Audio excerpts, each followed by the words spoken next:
আসসালামু আলাইকুম রহমতুল্লাহি আবরাকাত।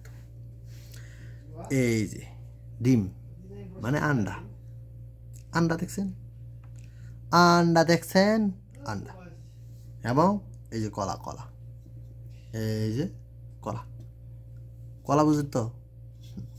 এখন পয়েন্টে আসি। পয়েন্টের কথা হলো, আমার সোনার বাংলায় যে ছোট ছোট ছাত্রছাত্রীদেরকে স্কুলে কলা এবং ডিম দেওয়া হয় রাষ্ট্রের পক্ষ থেকে। কলা এবং ডিম রাষ্ট্রের পক্ষ থেকে দেওয়া হয়, সেইখানে নিম্নমানের ডিম কলা ব্যবহার হচ্ছে, সেখানে কোটি কোটি টাকা দুর্নীতি করছে। এখন এই যে ডিম কলা, স্কুলের ডিম কলার দুর্নীতি কি তারেক রহমান আইসা নিছে? তারেক রহমান আইসা নিছে? পয়েন্টের কথা বলবেন। এই ডিম কলার দুর্নীতি তো ওই শিক্ষকেরা করছে, ওই স্কুলের লোকেরা করছে, ওই স্কুল কমিটিরা আছে, তারাই তো করছে নাকি? না তারেক রহমান ওই যে দপ্তর থেকে যেটা আইছে তারপর কি সব কিছু তারেক রহমানের দোষ বা রাষ্ট্রের দোষ, সরকারের দোষ? এই যে ডিম কলার বাটপারিটা কারা করছে? আপনার আমার ফ্যামিলি, সমাজের ভিতরে তো এই মানুষগুলা, আমরা তাদেরকে নিয়ে কেন কথা বলতে পারি না? কারা করে? আমাদের সমাজের ভিতরেই তো ওই শিক্ষকগুলা, এই নেতাগুলা, চামচাগুলা, এই কমিটিগুলা। এই যে কলা ডিম যে দুর্নীতি শিক্ষকই দিছে, বা বুঝলাম কোনো নেতাই দিল আইন না, নেতার পরে শিক্ষকরা তো পাইছে। শিক্ষকরা কি কখনো বলছে যে আমার স্কুলে 2 নম্বর ডিম দেওয়া হচ্ছে বাচ্চাদেরকে, 2 নম্বর কলা দেওয়া হচ্ছে? কি বলছে কেউ? কেউ বলে নাই। কিছু ছবি সোশ্যাল মিডিয়ায় আসার পরে এটা আমরা জানতে পারছি যে এটা থেকে কোটি কোটি টাকা তারা হাতিয়ে নিচ্ছে। কারা নিচ্ছে?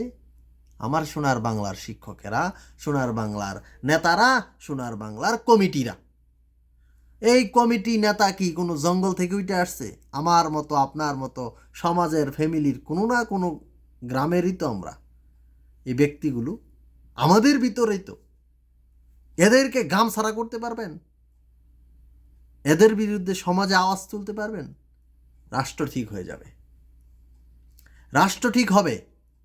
কিন্তু আমরা তো বলি না। আমার নিজের ফ্যামিলিতে যদি কেউ ঘুষ খায়, কেউ সরকারি চাকরি করে, কারো বেতন যদি 10,000 হয়, সে 50,000 কামায়, আমরা প্রশ্ন করি না। আমরা প্রশ্ন করি না। এমন বাপ মা অনেক আছে, প্রশ্ন করি না যে তুই কোথায় থেকে টাকা আনস। এমনও সন্তান আছে, বাপকে কখনো বলে না যে তোমার এত বিলাসিতা কীভাবে, এত টাকা কোথায় থেকে আসে। সরকার কি এই ডিমের টাকা নিয়ে যায়? সরকারের কাছ থেকে কিন্তু ঠিকই আসছে, সরকারের কাছ থেকে কিন্তু ঠিকই আসছে। তারপরে কারায় নেয়?